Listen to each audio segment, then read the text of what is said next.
Hello guys, welcome to another new blog. আজকে আমি একটু কলোনি যাচ্ছি ঘুরতে।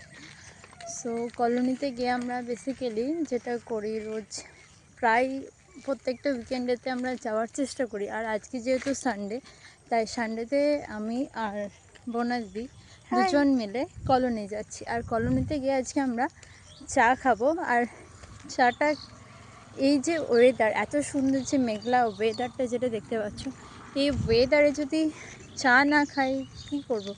বোর হচ্ছিলাম রুমে থেকে থেকে সারাদিন। আজকে পুরো ল্যাটখোরের মতো ল্যাট খেয়েছি, মুভি দেখেছি, আমি 2টো মুভি দেখেছি।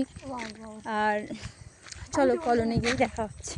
আর এখন বেসিক্যালি এই বাগানটার ভেতর দিয়ে যাচ্ছি, যেটা হচ্ছে এখানে আছে পাশে ফরেস্ট এরিয়া, অনেকটাই বড় জঙ্গলটা। এটার নাম হচ্ছে শালবাগান।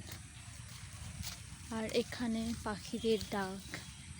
এখানে আমি অনেকগুলো ছবি এর আগের বার এসে তুলেছিলাম, এখনও পাখির আওয়াজ শুনতে পাচ্ছ, দেখো। আর আমরা কলোনি যেটার জন্য যাচ্ছিলাম সেটা হচ্ছে চা। আর সেই চাটা যদি হয় মাটির ভাঁড়ে, তার টেস্ট তো একটা আলাদাই। সো দেখা হচ্ছে একটা নেক্সট ব্লগে। আর এখন আমি বিস্কুট দিয়ে চা খাচ্ছি, জাস্ট আলাদাই ফিল।